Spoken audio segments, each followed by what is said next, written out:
सभी विद्यार्थियों का मैं अपने चैनल अभ्युदय भारत पर स्वागत करता हूं। पहला वीडियो हमारा कैलेंडर को लेकर के है। कैलेंडर में सबसे पहले हम बात करेंगे कि कैलेंडर में चीजें क्या होती हैं। कैलेंडर में दिन, सप्ताह, महीने, वर्ष, शताब्दी। सबसे पहले वर्ष पर आते हैं। वर्ष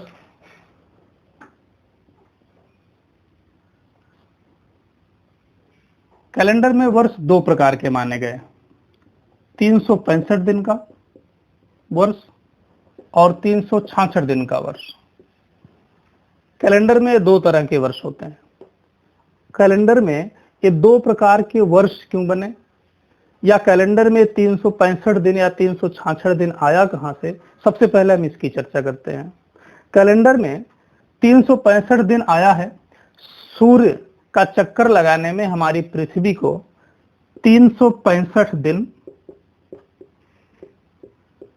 5 घंटे 48 मिनट तथा 47 सही 1/2 सेकेंड का समय लगता है। यानी 365 दिन और लगभग 6 घंटे के करीब, जिसे अगर दिन के रूप में रखा जाए तो 365.2422 दिन, और यहीं से 365 दिन लेकर के वर्ष का निर्माण हुआ। इस वर्ष का निर्माण इसी 365 दिन से हुआ है। तो फिर ये दूसरे तरह के वर्ष बनाने की जरूरत क्या पड़ी, वर्ष में 366 दिन रखने की जरूरत क्या पड़ी। इसके लिए समझिए कि 365 दिन और लगभग 6 घंटे के करीब समय पड़ता है। इसको आधार बना करके अगर वर्ष बनाया गया तो फिर ये हर वर्ष इतने अतिरिक्त दिन शेष बच जाते हैं, जिसको हम बेहतर रूप में समझने के लिए जैसे देखें, ये अगर सूरज है और ये पृथ्वी का पथ और ये हमारी पृथ्वी को सूरज का एक चक्कर लगाने में 365 दिन और लगभग 6 घंटे के करीब समय लगता है। अगर हमारा पहला वर्ष यहां से स्टार्ट हो तो ये, चूंकि इसमें 365 दिन ही रखे गए हैं, तो ये इसके 6 घंटा पहले ही एक वर्ष समाप्त हो जाएगा। अब दूसरा वर्ष यहां से शुरू होगा तो ये इसके 6 घंटा पहले समाप्त होगा। तीसरा वर्ष यहां से शुरू होगा तो ये इसके 6 घंटा पहले समाप्त होगा। चौथा वर्ष यहां से शुरू होगा तो इसके 6 घंटा पहले समाप्त होगा। तो आप देख रहे हैं कि अगर हम 365 दिन का ही वर्ष मानते हैं तो हर वर्ष 6-6 घंटे के करीब इस समय की अपेक्षा पीछे होता जा रहा है। यानी हर वर्ष व्यवहार में हमारा कैलेंडर 6 घंटे के करीब पीछे होता जाएगा। और यदि इसे अगर ऐसे ही छोड़ दिया जाए तो जैसे हमारे महीने फिक्स हैं कि किस मौसम में कौन सा महीना होता है, ये फिक्स नहीं हो पाते, बल्कि धीरे धीरे कम होते होते हर मौसम हर महीनों में घूमते रहते।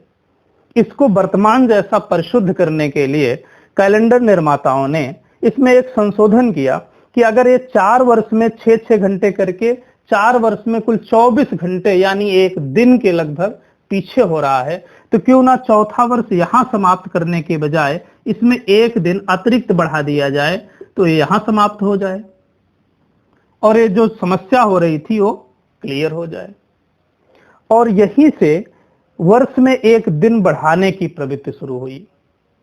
वर्ष में 12 महीने, जिनमें जनवरी से लेकर दिसंबर तक, अप्रैल, जून, सितंबर, नवंबर 30 दिन का, फरवरी 28 दिन की और शेष महीने 31 दिन के।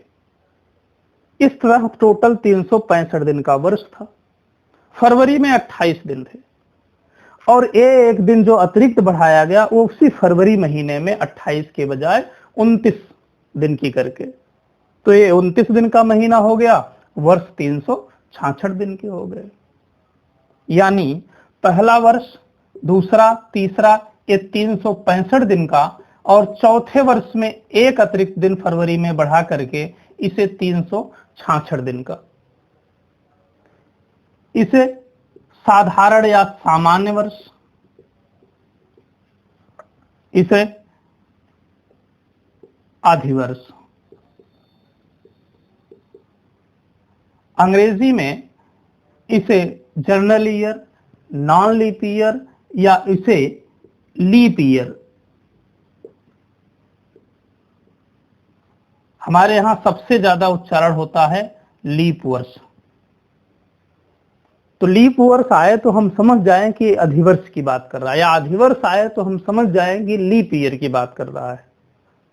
ये इसी क्रम में आगे भी 5वां, 6ठा, 7वां 365 दिन के वर्ष, फिर 8वां 366 दिन का वर्ष, यानी प्रत्येक चौथा वर्ष यानी 4, 8, 12, 16, 20, 24, 28, 32, 36, 40 यानी जो जो वर्ष 4 से पूर्णतया विभाजित हो।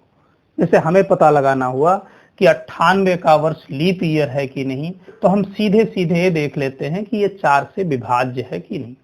अगर 4 से पूरी तरह विभाजित हो जाता है तो लीप ईयर, और अगर शेष रह जाता है तो साधारण। तो अगर 4 से भाग दे, 4 दूनी 8, 4 चौक 16, तो ये 4 से पूरी तरह विभाजित नहीं हुआ, ये साधारण वर्ष। अच्छा, 4 से भाग देने पर अगर 2 अंकों में भाग दिया जा रहा है तो 4 से भाग देने पर एक बात और स्पष्ट होती है कि शेषफल हमें बताता है कि वर्ष लीप वर्ष है कि नहीं, जबकि भागफल हमें बताता है कि 98 वर्षों में 24 वर्ष 4 से पूरी तरह विभाज्य हैं, अर्थात 98 वर्षों में 24 वर्ष लीप ईयर के हैं। तो ये लीप वर्ष बनने का कारण, तरीका और देखने का भी ढंग, कैसे हमें जरूरत पड़े तो कैसे हम देखें कि लीप वर्ष है कि नहीं, ये इसके लिए। तो ये सबसे पहले ये वर्ष के ये दोनों प्रकार के 365 और 366 दिन के वर्ष, जिसे साधारण वर्ष और अधिवर्ष के रूप में जाना जाता है, इसका निर्माण हुआ। आप देख रहे हैं कि एक समस्या 365 दिन का वर्ष मानने से एक समस्या का जन्म हो रहा था। उस समस्या को समाप्त करने के लिए लीप वर्ष का निर्माण हुआ। लेकिन बात यही पूरी नहीं हुई।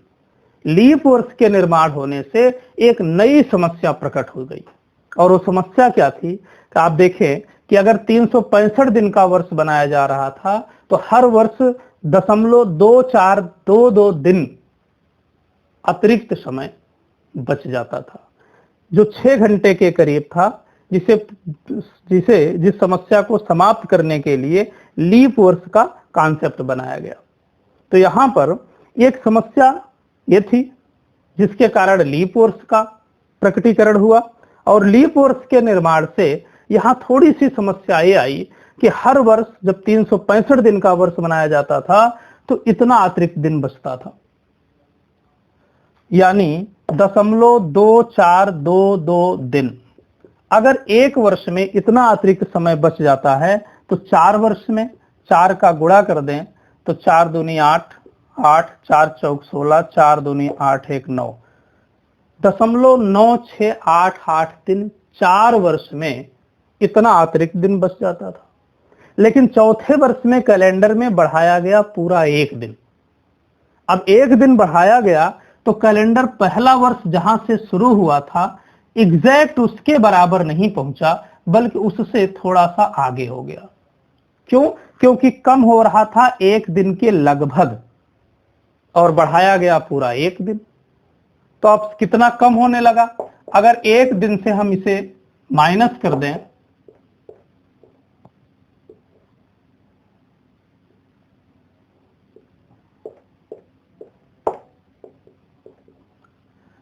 .0312 दिन, यानी प्रत्येक 4 वर्ष में जब एक लीप ईयर यहां से यहां तक जब एक अतिरिक्त दिन बनाया जाता है, लीप वर्ष बनाया जाता है, तब हम कैलेंडर हमारा 0.0312 दिन आगे निकल जाता है, वहां से जहां से पहला वर्ष शुरू हुआ था। यानी आप सामान्य रूप में ये कह सकते हैं कि पहले 365 दिन बनाने से कैलेंडर में इस समय की अपेक्षा कैलेंडर में कम समय हो रहा था, और अब लीप वर्ष बनाने से प्रत्येक लीप वर्ष में इतना अतिरिक्त दिन हो जाता है। और ये समस्या जो यहाँ बहुत मामूली दिख रही है, भविष्य में आगे चल करके बड़ी समस्या दिखने लगती है। जैसे अगर आप देख रहे हैं कि 4 वर्ष में 1 लीप वर्ष होता है, 4 वर्ष में 1 लीप ईयर यानी 1/4 चौथाई, तो यहां 100 वर्ष अगर लिया जाए तो 100 वर्ष में प्रत्येक चौथा वर्ष लीप वर्ष होगा, तो 100 वर्ष में 100 वर्ष में 25 लीप ईयर। 100 वर्ष में 25 लीप ईयर ये होंगे कैसे? अगर 100 में हम 4 का भाग दे दें तो 4 55 में 100। ये दिखाता है कि 100वां वर्ष लीप वर्ष है क्योंकि 4 से पूरी तरह विभाज्य है। और ये दिखाता है भागफल कि 100 वर्षों में 25 लीप ईयर। और इसी तरह अगले 100 वर्ष में देखें तो भी 25 लीप ईयर, अगले 100 वर्ष में देखें तो भी 25 लीप ईयर, अगले 100 वर्ष में देखें तो भी 25 लीप ईयर। तो इस तरह टोटल 400 वर्षों में कुल 100 लीप ईयर दिखाई दे रहे हैं। अभी इस समस्या का कारण देखें, जो प्रत्येक लीप वर्ष में अतिरिक्त दिन बच जाता था, अगर एक लीप वर्ष में कितना दिन अतिरिक्त आगे हो जा रहा है कैलेंडर, तो फिर 400 साल में जो ये 100 लीप ईयर दिखाई दे रहे हैं, एक लीप ईयर में कैलेंडर इतना दिन आगे हो जाता है, तो फिर 400 साल में जो 100 लीप ईयर आएंगे उसमें कितना दिन आगे हो जाएगा? 100 से गुणा कर दें, 0.2 अंक दाहिने खिसक जाएगा, 3.12 दिन। यानी अगर प्रत्येक चौथा वर्ष लीप ईयर रखा जाए तो 400 वर्ष में कैलेंडर में 3.12 दिन अतिरिक्त दिखाई दे रहा है। 0.12 दिन जो ये दिख रहा है, कैलेंडर निर्माताओं ने इसे देखा कि लगभग 3300 वर्षों में ये एक दिन का फर्क डालता है। ये इतना सूक्ष्म है इसलिए इसको छोड़ दिया गया। और ये जो 3 दिन दिखाई दे रहा है, कैलेंडर निर्माताओं ने सोचा कि 400 साल में ये जो 100 लीप ईयर दिखाई दे रहा है, इसमें से अगर 3 दिन कम कर दिया जाए, कैलेंडर से 3 दिन निकाल दिया जाए, तो ये कैलेंडर जो 3 दिन बढ़ता दिखाई दे रहा है ये बराबर हो जाए। और इसके लिए 400 वर्ष के कैलेंडर से 3 दिन निकाला गया।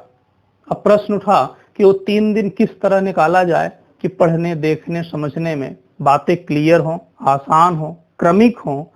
तो कैलेंडर निर्माताओं ने उसके लिए एक रास्ता निकाला। जैसे आइए देखें, ये आप देख रहे हैं 100 वर्ष। कितने वर्ष हैं? 100 वर्ष। 100 वर्ष में लीप ईयर 25। यहां पर इस बात को अच्छी तरह समझें। ये देखें, 1 से 100 वर्ष। कितने वर्ष हैं? 100 वर्ष। 100 वर्षों को कैलेंडर में शताब्दी कहा जाता है। क्या कहा जाता है? शताब्दी। 100 वर्षों को कैलेंडर में शताब्दी कहा जाता है। और ये जो आप देख रहे हैं 100वां वर्ष, सैकड़े वाला वर्ष, जिस वर्ष के अंत में 2 जीरो है, कैलेंडर में इस वर्ष को शताब्दी वर्ष कहते हैं। ध्यान दीजिएगा, इन दोनों से प्रश्न बनते हैं, शताब्दी और शताब्दी वर्ष। शताब्दी यानी 100 वर्ष और शताब्दी वर्ष यानी 100वां वर्ष।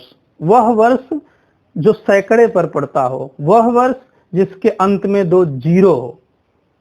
तो ये जो आप देख रहे हैं, पहले 400 की स्थिति, तो इसमें ए भी वर्ष शताब्दी वर्ष है, ए भी। और ये चारों शताब्दी वर्ष 4 से पूर्णतया विभाजित होते हैं। अर्थात ये चारों शताब्दी वर्ष इस थीम पर लीप ईयर होते हैं। कैलेंडर के 400 वर्षों से 3 दिन कम करना था, तो पहले, दूसरे और तीसरे शताब्दी वर्ष को साधारण वर्ष बना दिया गया। अर्थात इनकी 29 फरवरी हटा दी गई, 365 दिन वाले वर्ष रह गए। तो एक दिन यहां से निकला, एक दिन यहां से, एक दिन यहां से, तो ये 3 दिन जो अतिरिक्त हो रहा था कैलेंडर में बराबर हो गया। लेकिन अब अगर एक लीप वर्ष यहां कम हो गया तो यहां 24 लीप ईयर, यहां 24, यहां 24। क्योंकि 3 ही दिन निकालने थे, इसलिए इसके साथ कोई बदलाव नहीं हुआ, ये लीप वर्ष ही रहा। तो यहां टोटल 25। तो इस तरह 400 वर्षों में लीप वर्ष की संख्या 97 माना जाता है, न कि 100। ये पूरी प्रक्रिया इसलिए समझना आवश्यक है कि 400 में 4 से भाग दिया जाए तो भागफल 100 दिखाई देता है, यानी लीप वर्ष 100 प्रतीत होता है, लेकिन 100 होता नहीं। और होता क्यों नहीं कि 400 से 3 दिन कम करने के लिए कैलेंडर में, इसलिए 97 लीप वर्ष ही माने जाते हैं। यही क्रम आगे भी रहेगा, यानी 500, 600, 700 ये शताब्दी वर्ष साधारण वर्ष के, लेकिन 800 ये लीप ईयर। यानी शताब्दी वर्षों में अलग रूल हो जाता है। शताब्दी वर्षों में सभी शताब्दी वर्ष 4 से पूरी तरह विभाजित होते हैं, लेकिन सभी शताब्दी वर्ष लीप ईयर नहीं होते। लीप ईयर वह शताब्दी वर्ष होगा जो 400 से पूर्णतया विभाजित हो। ध्यान दे, प्रश्न आ जाता है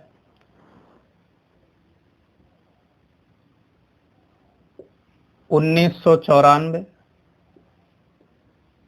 2016, 2100,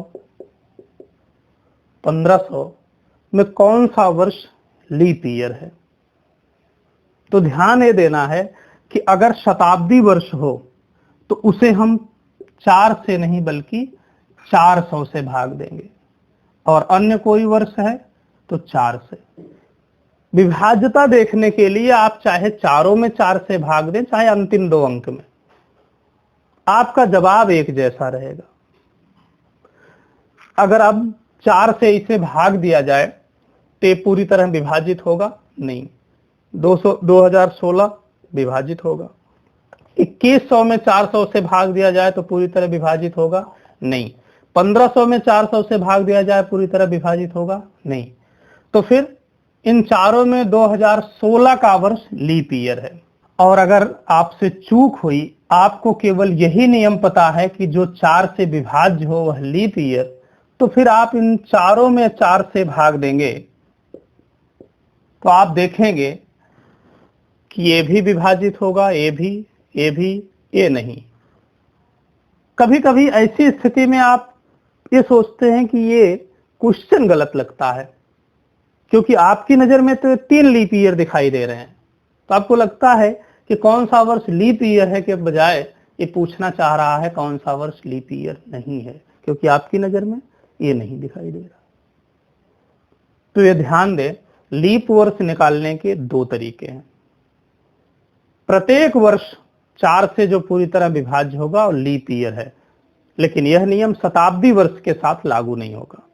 शताब्दी वर्ष वही लीप ईयर होगा जो 400 से पूरी तरह विभाजित हो। ठीक।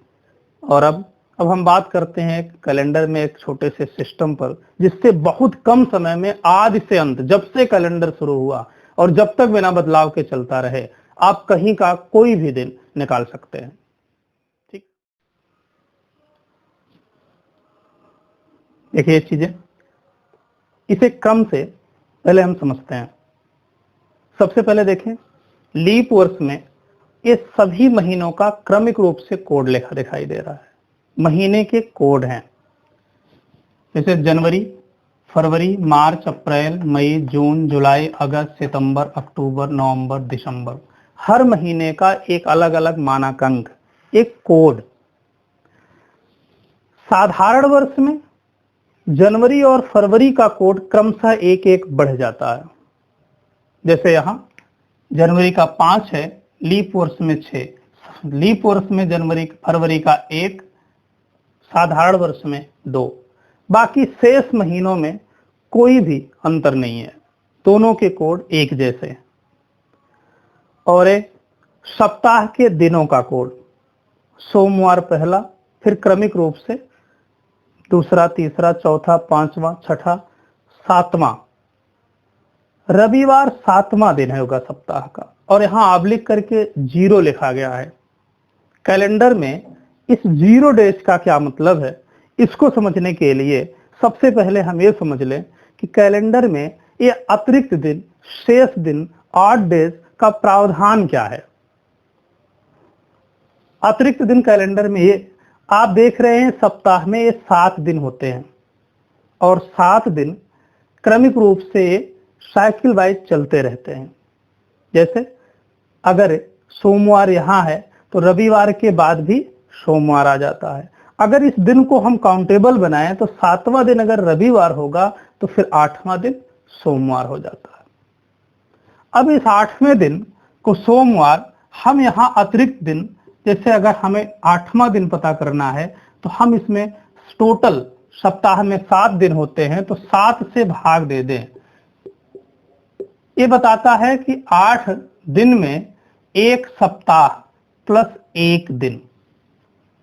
और अतिरिक्त दिन में हमारा मतलब सप्ताह से नहीं, भागफल से नहीं, शेषफल से। शेषफल से क्यों?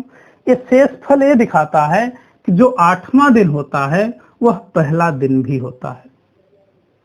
आप खुद देखें, अगर हम इसको आगे ले जाएं तो 7वां दिन रविवार तो 8वां दिन कौन सा होगा? सोमवार। और ये दिखाता है कि जो पहला दिन है वही 8वां दिन होगा, जो 9वां दिन होगा वही दूसरा दिन होगा। तो अगर यही साइकिल वाइज चलते रहते हैं 7 दिन, तो हमें अगर पता करना है कि 31वां दिन कौन सा होगा तो हम 7 से भाग दे दें तो 7 चौक 28 शेष 3। ये दिखाता है कि 31वां दिन वही होता है जो तीसरा दिन होता है। जैसे आप ये देखें, साप्ताहिक वृत्ति चक्र।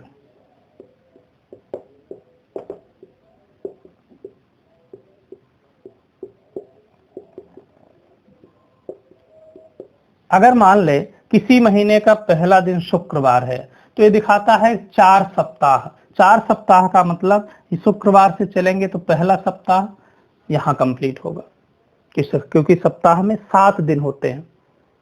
तो दूसरा सप्ताह यहां समाप्त होगा, तीसरा सप्ताह भी यहां समाप्त होगा, चौथा सप्ताह भी यहां समाप्त होगा। तो अब बचे कितने दिन? 3 दिन। तो 4 सप्ताह प्लस 3 दिन, तो पहला, दूसरा और एक तीसरा। तो ये क्या दिखाई देता है कि जो 31वां दिन होता है वही तीसरा दिन भी होता है। तो हमें 31 दिन गिनने के लिए हम उन्हीं 7 दिनों को बार बार क्यों गिने? हम सीधे सीधे उसे अतिरिक्त दिन में कन्वर्ट कर लेते हैं। यही साधारणतः अतिरिक्त दिन, विषम दिन, शेष दिन का मूल अर्थ है कि हम ये क्यों देखते हैं। 3 दिन का मतलब 3 दिन प्लस या माइनस नहीं, 3 दिन आगे बढ़ाना या पीछे घटाना नहीं। 3 दिन का मतलब जो 31वां दिन है वही तीसरा दिन भी है, और जिस दिन से जोड़ना शुरू किया गया हो उसी दिन से ये भी जोड़ना शुरू किया जाएगा। ये महीने के कोड, ये सप्ताह के 7 दिनों का कोड, और ये शताब्दी का कोड।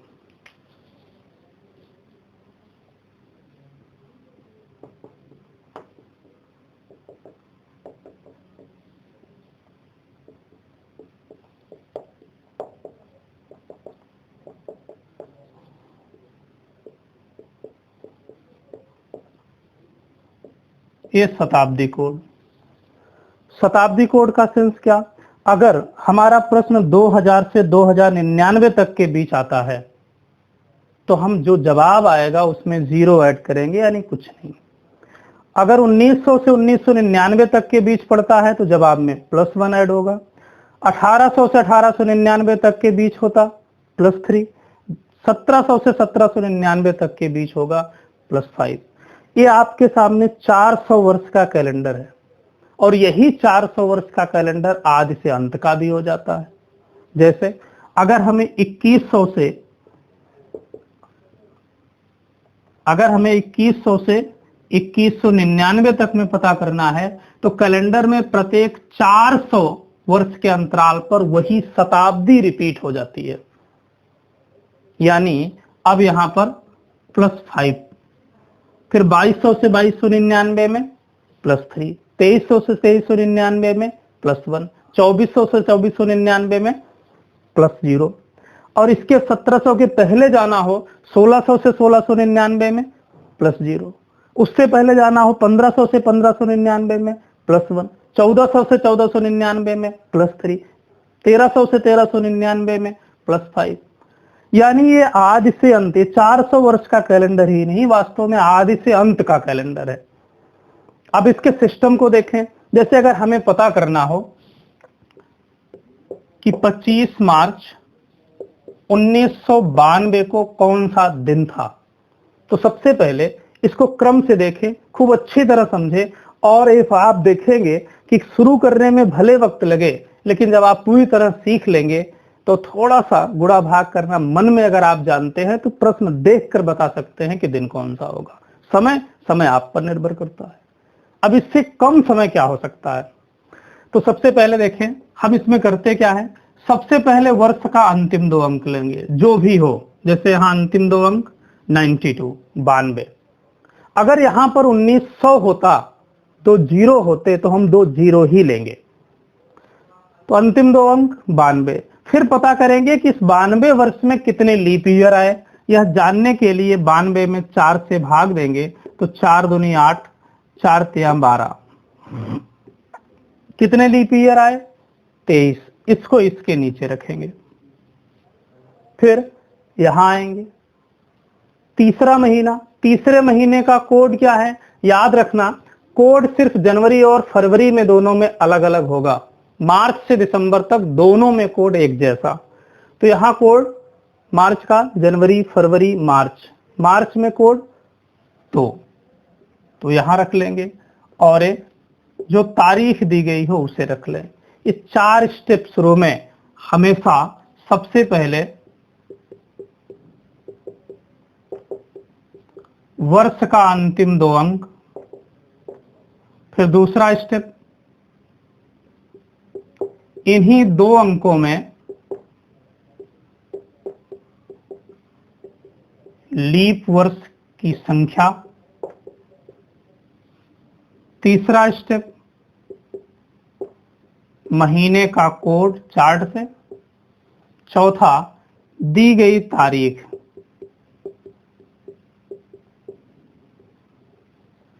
अब इन सभी को हम जोड़ लें। 3 2 5 2 7 5 12, 9 4 13, 1 14, 142। अब हमें 142वां दिन पता करना है, और 142वां दिन हम पता करेंगे इसी अपने नियम से, जिसमें हमने अतिरिक्त दिनों की बात की। तो जब हमें से ही 7 में से ही कोई दिन बताना है, तो हम 142 दिन क्यों जाएं, हम इसे 7 से भाग देकर अतिरिक्त दिन पता कर लें।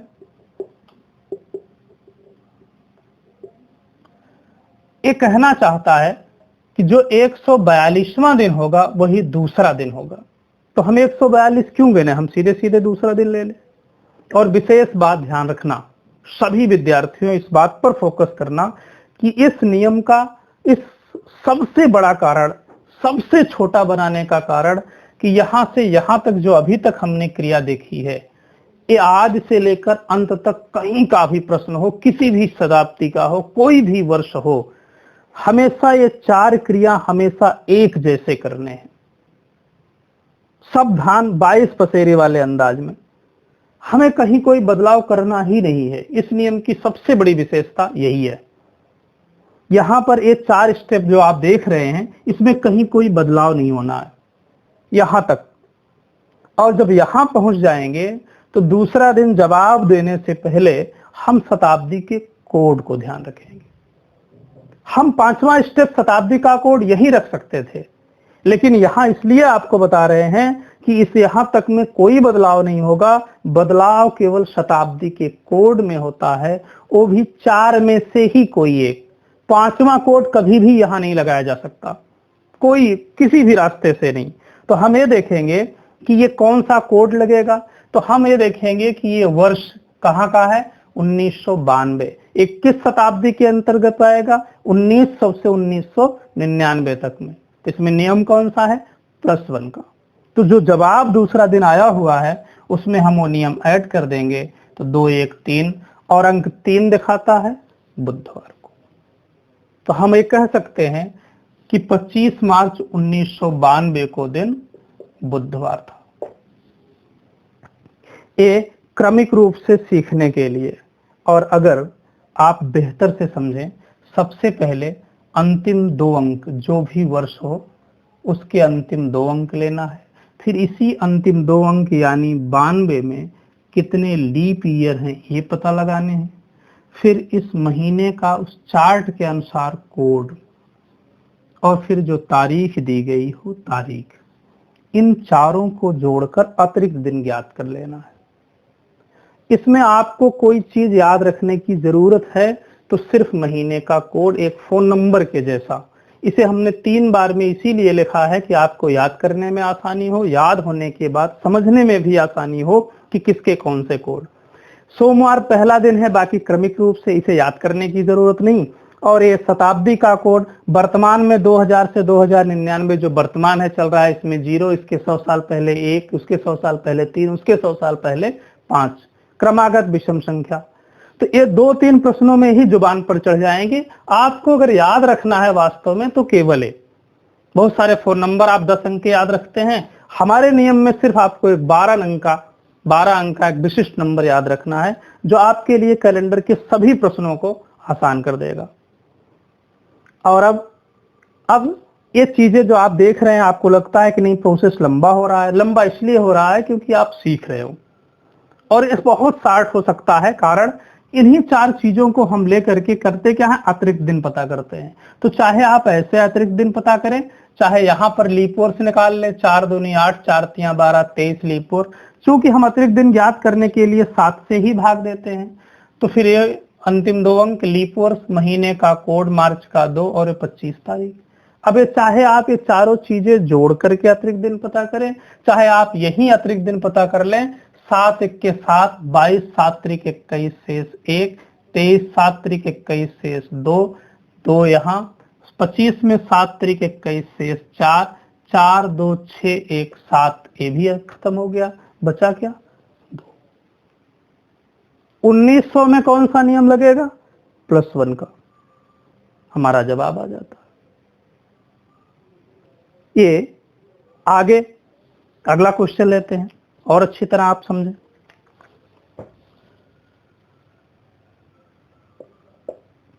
12 जनवरी 2019 को कौन सा दिन था। तो यहां सबसे पहले इस चार्ट के अनुसार अंतिम 2 अंक, वर्ष का अंतिम 2 अंक क्या है 19। फिर दूसरा स्टेप, 2 अंकों में लीप वर्ष की संख्या, तो 19 वर्ष में कितने लीप वर्ष, 4 से भाग दें, 4 4 16। फिर तीसरा स्टेप, महीने का कोड, महीने का कोड जनवरी, और जनवरी फरवरी में 2 तरह के कोड है, 5 भी है और 6 भी जनवरी में। तो 19 में जब हम लीप ईयर पता किए थे, 4 से भाग दिए थे, तो शेषफल 3 आया था, यानी 19 का वर्ष लीप वर्ष नहीं बल्कि साधारण वर्ष है, और साधारण वर्ष में जनवरी का कोड 6। यही अगर लीप वर्ष होता तो जनवरी का कोड 5। और फिर तारीख 12, सबको जोड़ लें, तो 6 4 10 9 19, 2 21 और 2 2, 7 से भाग दें, 7 5 35 शेष 6। 2019 2000 से 2099 तक के बीच आएगा, 0 ऐड होगा और अंक 6 दिखाता है शनिवार को। तो इसको आप अभ्यास करें, इसी पर आगे भी प्रश्न बनेंगे, आगे भी हम देखेंगे, इसकी चर्चा अभी दूसरे पार्ट में भी होगा। वीडियो ज़्यादा लंबा ना हो इसलिए इस वीडियो में यहीं तक परिचय रहेगा।